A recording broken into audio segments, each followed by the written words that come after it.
ఓం శ్రీమాత్రే నమః. అందరికీ నమస్కారం. మార్గశిర మాసంలో దారిద్ర్య బాధలు పోగొట్టే లక్ష్మీవారం కథ ఇది. ఈ కథ విన్నవారికి ఆరోగ్యం, కుటుంబంలో సౌఖ్యం, సౌభాగ్య ప్రాప్తి, సుఖం, ఆనందం, ధనం అన్నీ కూడా ఈ మహాలక్ష్మీదేవి ఇస్తుంది. లక్ష్మీదేవిని భక్తి శ్రద్ధలతో పూజిస్తే వారి జీవితంలో రుణ బాధలు, దారిద్ర్య బాధలు కూడా తొలగిపోతాయి. కథలోనికి వెళ్ళే ముందు వీడియోకి లైక్ చేయండి. మా ఛానల్కి ఎంతో ఉపయోగపడుతుంది మీరు ఇచ్చే ఒక్క లైక్ కూడాని. కథలోకి వెళ్దాం. మార్గశిర లక్షివార వ్రత కథ ఇది. వ్రతం చేయలేని వారు లక్ష్మీదేవిని తలుచుకుని మీరు ఏ రోజైనా సరే ఈ కథను వినవచ్చు. రోజు విన్నా సరే, ఎందుకంటే మహాలక్ష్మి అని అప్పుడు మనం లక్ష్మీదేవిని తలుచుకుంటూ ఉంటాం కాబట్టి కథ విన్నప్పుడు మనకి లక్ష్మీదేవి అనుగ్రహం పుష్కలంగా లభిస్తుంది. పూర్వం కళింగ దేశంలో ఒక బ్రాహ్మణుడు ఉండేవాడు. అతనికి సుశీల అనే ఒక కూతురు ఉండేది. అయితే ఆమెకు చిన్నతనంలోనే తన తల్లి చనిపోవడం వల్ల సవతి తల్లి దగ్గరే పెరిగేది. ఆ సవతి తల్లి తన పిల్లలను ఎత్తుకుని ఆడించమని చెప్పి ఆ అమ్మాయికి కొంచెం బెల్లం ముక్క ఇచ్చేది. అయితే సుశీల తన సవతి తల్లి పిల్లలను ఆడిస్తూ ఉండేది. ఆ సమయంలో తన సవతి తల్లి ఇంట్లో మార్గశిర లక్ష్మీవారం పూజ చేయడం చూసి సుశీల కూడా మట్టితో మహాలక్ష్మిని చేసి జిల్లేడు పూలతో ఆకులతో పూజ చేసి తన సవతి తల్లి ఇచ్చిన బెల్లం ముక్కని నైవేద్యంగా పెట్టేది. కొన్నాళ్లకు సుశీల పెద్దదవడంతో పెళ్లి చేసుకుని అత్తవారింటికి వెళ్ళిపోయింది. అప్పుడు కూడా తనతో పాటే లక్ష్మీదేవి బొమ్మను సైతం ఆ అమ్మాయి తీసుకుని వెళ్ళిపోయింది. అప్పటి నుంచి సుశీల పుట్టింటి వైభవం తగ్గిపోతూ వచ్చింది. కానీ అత్తింట్లో మాత్రం నిత్య కళ్యాణం పచ్చతోరణం అన్నట్టే ఆమె లక్ష్మీ కళతో అత్తవారింట్లో నివసించసాగింది. పుట్టింట్లో మాత్రం నిత్య దరిద్రంగా పరిస్థితి మారింది. దీంతో సుశీల వెంటనే తన తమ్ముడిని పిలిచి ఒక చేతికర్రను దొలిపించి దాని నిండా వరహాలు పోసి తమ్ముడికి ఇచ్చి పంపిస్తుంది. అయితే అతను ఇంటికి వెళ్ళే క్రమంలో మార్గ మధ్యలో కాలకృత్యాలు తీర్చుకోవడం కోసం ఒక చోట ఆగి ఆ కర్రను ఒక దగ్గర పెడతాడు. అంతలోనే ఆ దారిన పోయే వాళ్ళు ఆ కర్రను తీసుకుని వెళ్ళిపోతారు. కాలకృత్యాలు తీర్చుకుని తిరిగి వచ్చిన సుశీల తమ్ముడు కర్ర కోసం వెతకగా కనబడకపోవడంతో చేసేది లేక దిగులుగా ఇంటికి వెళ్ళిపోతాడు. మళ్ళీ కొద్ది రోజుల తరువాత తన తమ్ముడిని పిలిపించి పుట్టింటి పరిస్థితిని అడుగగా ఎప్పటిలానే దరిద్రంగానే ఉందని తన తమ్ముడు సుశీలకు వివరించగా సుశీల ఈసారి చెప్పుల జోడు నిండా వరహాలు పోసి పైన గుడ్డ కప్పి నాన్నకు ఇవ్వు తమ్ముడు అని చెప్పి పంపిస్తుంది. సరే అని చెప్పి తిరుగు ప్రయాణమైన సుశీల తమ్ముడికి దారిలో దాహం వేయడంతో ఆ చెప్పుల జతను చెరువుగట్టుపై పెట్టి చెరువులోకి దిగుతాడు. అంతలో ఆ దారిన పోయే వాళ్ళు ఎవరో ఆ చెప్పుల జతను దొంగలిస్తారు. నీళ్లు తాగి వచ్చిన సుశీల తమ్ముడు చెప్పుల జత కోసం వెతుకగా కనిపించకపోవడంతో ఎవరికీ చెప్పుకోలేక బాధతో ఇంటికి తిరిగి వెళ్ళిపోతాడు. మళ్ళీ కొద్ది రోజులకు సుశీల తమ్ముడిని పిలిపించి ఇంటి దగ్గర దరిద్రం కొంచెమైనా తగ్గలేదని తెలుసుకుని ఒక గుమ్మడికాయను దొలిపించి దాని నిండా రత్నాలు పోసి తన తమ్ముడికి ఇచ్చి తల్లికి ఇవ్వమని చెబుతుంది.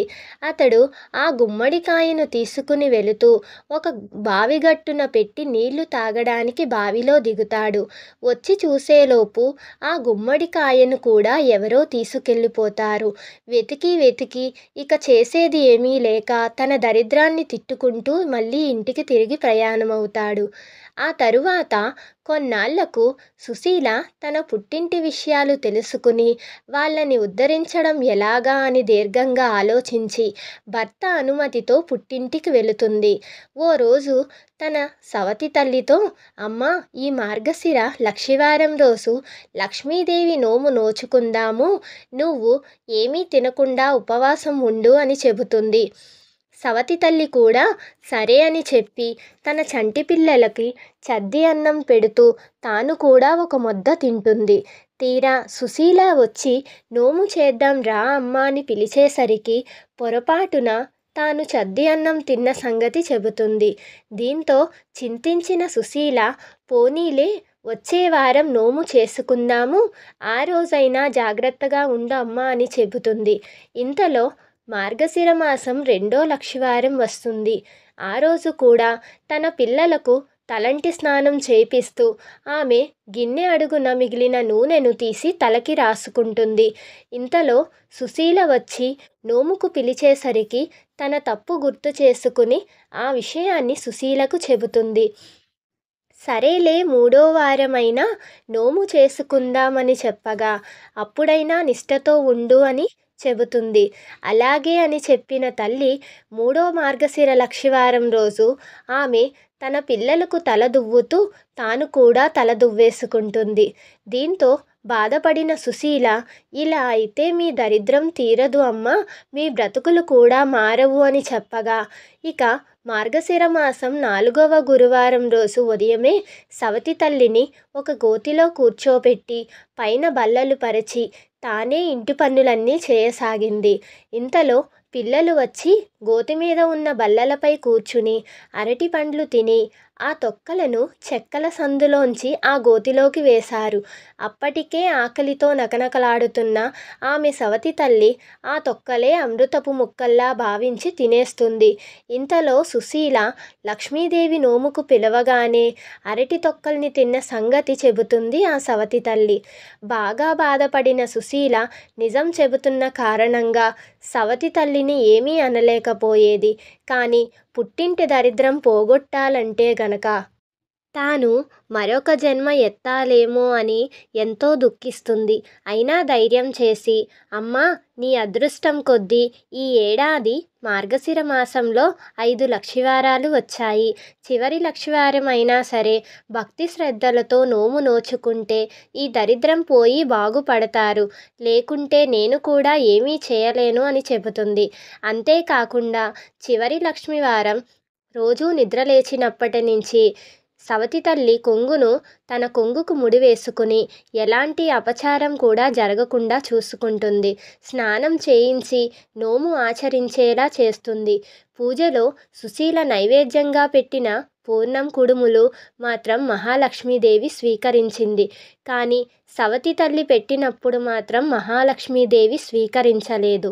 ఈ విషయాన్ని గమనించిన సుశీల, మహాలక్ష్మీదేవి, ఆ నివేదన ఎందుకు నిరాకరించావు తల్లి అని అడుగగా దీంతో లక్ష్మీదేవి, అమ్మా సుశీల, నీ చిన్నతనంలో నీవు నా బొమ్మతో ఆడుకుంటూ ఉండగా నీ సవతి తల్లి నిన్ను చీపురుతో కొట్టింది. అందుచేత ఈవిడ సమర్పించిన నైవేద్యం నేను తీసుకోను అని చెబుతుంది. అప్పుడు సుశీల లక్ష్మీదేవికి క్షమాపణ చెప్పి తన సవతి తల్లి చేత కూడా క్షమాపణ చెప్పించగా ప్రసన్నురాలైన లక్ష్మీదేవి ఆ నైవేద్యాన్ని కూడా స్వీకరించి వచ్చే ఏడాదైనా సరే మార్గశిర లక్షవారం రోజుల్లో నోము నియమ నిష్టలతో చేయమని ఆదేశిస్తుంది. దీంతో సుశీల ఆ తర్వాత ఏడాది కూడా తన సవతి తల్లి చేత నియమ నిష్టలతో లక్ష్మీదేవి నోమును నోచి ఆచరించేలా చేయగా అప్పటి నుంచి ఆ ఇంట్లో దరిద్రం తొలగిపోయి ఎనలేని భోగభాగ్యాలు కలుగుతాయి. దీంతో అప్పటి నుంచి మార్గశిర మాసం లక్షవారం రోజు లక్ష్మీదేవి వ్రతం చేయడం కొనసాగుతుంది. మహావిష్ణువుకి ప్రీతికరమైన మార్గశిర మాసంలో విశేషంగా చేసుకునే మార్గశిర లక్షివార వ్రతం లేదా మార్గశిర గురువార వ్రతం ఎంతో విశేషమైనది. ఈ మాసంలో వచ్చే ప్రతి గురువారం కూడా లక్ష్మీ వ్రతం చేస్తే లక్ష్మీ కటాక్షం లభిస్తుంది. అంతేకాకుండా ఈ మార్గశిర గురువారాలు ఏ స్త్రీ అయినా సరే ఇంటిని శుభ్రంగా ఉంచి దీపాలు వెలిగించి భక్తి శ్రద్ధలతో లక్ష్మీదేవిని పూజిస్తుందో వారికి ఎటువంటి కష్ట నష్టాలు లేకుండా లక్ష్మీదేవి అనుగ్రహం కలుగుతుంది. అలాగే వ్రతం చేయడం కుదరలేని వాళ్ళు మహాలక్ష్మీదేవిని భక్తితో కొలుచుకుని బెల్లం ముక్క నైవేద్యంగా సమర్పించినా సరే ఆ తల్లి ఎంతో సంతోషించి ఆ తల్లి అనుగ్రహాన్ని మీకు అందిస్తుంది. ఈ వీడియో కనుక నచ్చితే లైక్ చేసి షేర్ చేయండి. అందరికీ సబ్స్క్రైబ్ చేసుకోండి. Thanks for watching.